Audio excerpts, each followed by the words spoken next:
So, chest rig time. As stated, I would go over some of the difference. My thoughts on the chest rig versus a belt kit. I figure I'll break them up into two videos. I'll do the first one here on chest rig since they're the more popular, more common, more trendy. Put that down. A couple of quick thoughts. Basically, overview. After playing around with the pouches, I tried to keep the position and quantities the same between a chest rig and the belt kit. So I'll go over that later with the belt kit, but I'll try to keep positioning and the number of items the same. So, first aid, smoke, utility, whatever, radio, water, and 6 mags.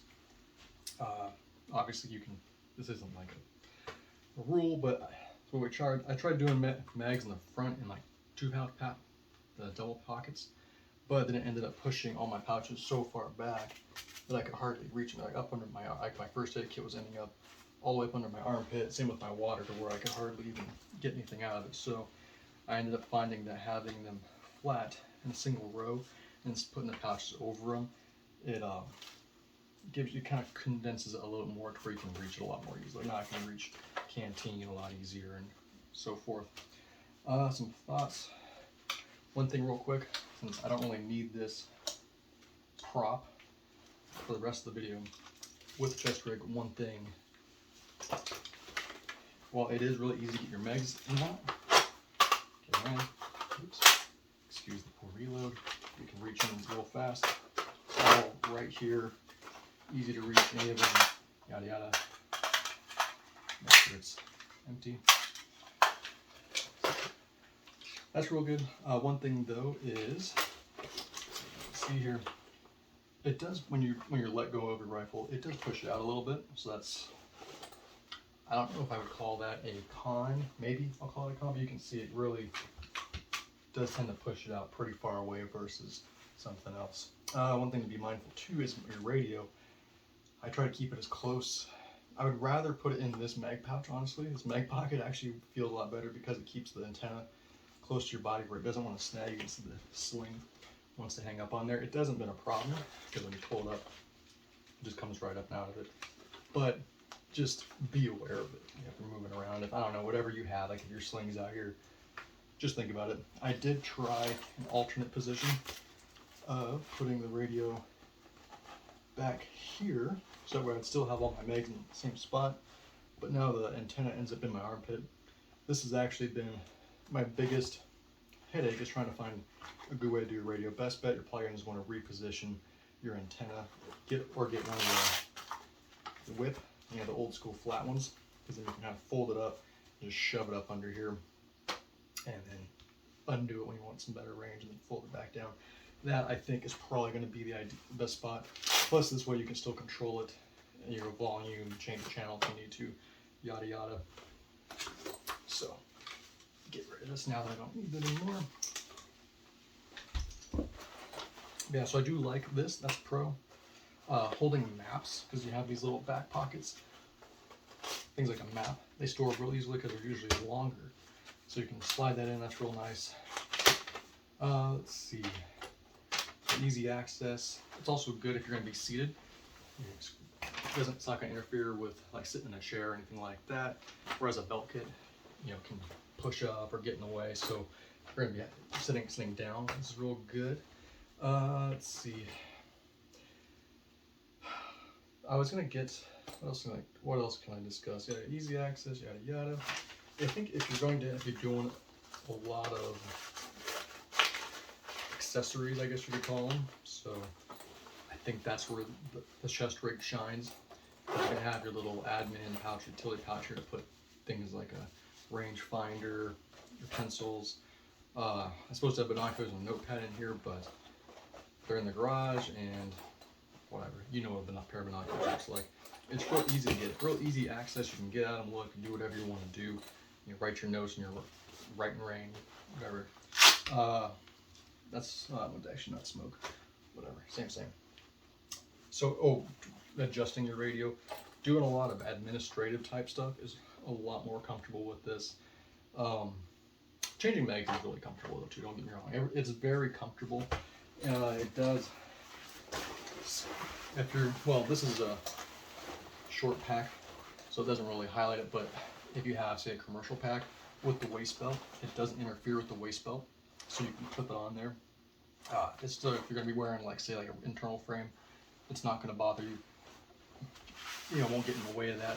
Obviously on this one doesn't either. You see, you know, by having the pouches farther forward, it doesn't get in the way of the straps. That was another concern about having the 4 doubles and then the pouches. It kind of tends to get really spread out. Granted, if you have a big old barrel chest, then that's, you know, maybe less of a problem. But for standard mediums, it's something to think about.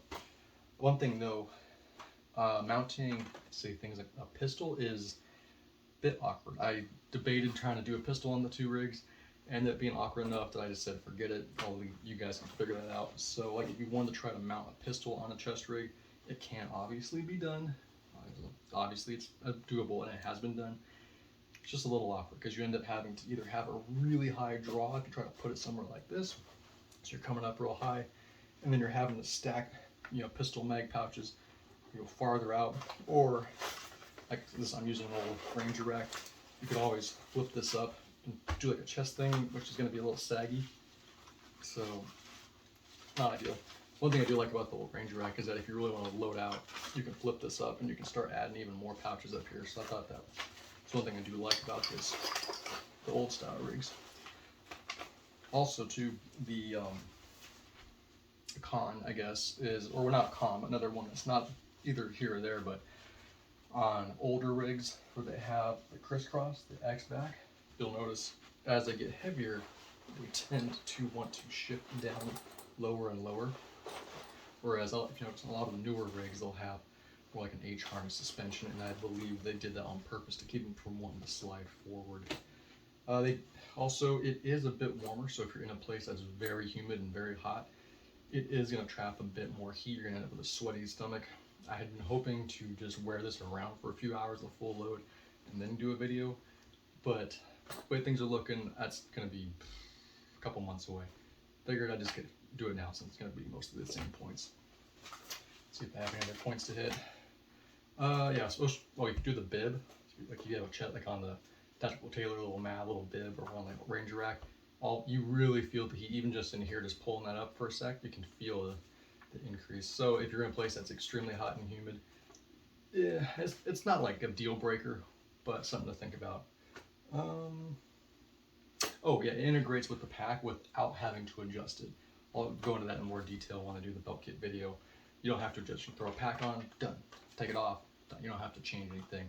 On a belt kit, you will probably have to adjust it to work with a pack, or have a different type of pack. Or, like I said, I'll go over that more in the detailed video.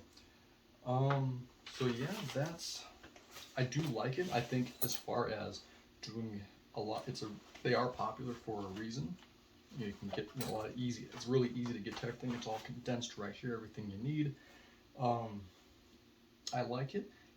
They have their pros and cons, just like everything. So hopefully, I'm not telling you what to do, but it gives you food for thought. Because hey, you know, if I live someplace that's, you know, this Florida, then maybe I don't want to do a chest rig because it's, you know, I'm just pouring sweat and the whole thing is just soggy by the end of the day. Or, you know, it's like, you know, or I really gotta, or I'm someplace cold and I'm not really gonna be slinging a lot of lead or expecting to. I'm gonna be doing a lot more utility type things or managing things. Hey, you know what, maybe this works better because I can get all, you know, fit up my maps a lot more neatly without having to fold them up. I can get out all my little accessories like binoculars, different tools, clips. Like if I'm doing, you know, radios, then, you know, mounting a radio to a chest rig is much more easier. You can still use them and work with them a lot easier. So those are some of the pros right there. You can really load them up. I've seen some really loaded out ones. Going prone, I don't really have an easy way to say it. It's whatever. It's not that bad. It's, you know, like people say you can't go prone. You can go prone. Like you just stick up a little more, but it's no different than going prone in, say, a plate carrier. Same thing. It's the exact same thing. I mean, I guess if you're doing a plate carrier and this and that, and then you're really, you know, you start stacking up, you know, get real big. Okay, yeah, maybe, but yeah, they're a little bulkier for, say, you know, letting go of your rifle, but I mean, it's not that. That's, I guess, personal preference, maybe. So hopefully this is a good intro, food for thought. Chime in with your thoughts. I mean, we're all here to learn. I'm here to learn. I figured I was going to come at this as a blank slate since I've never really used one. So I figured initial thoughts with no bias, and we'll go from there. Hopefully this has been interesting. If it has, you know what to do. Like, share, spread, whatever. Let's just have a chat. I'm here. Let's make some friends. Let's learn some stuff. Have a good one.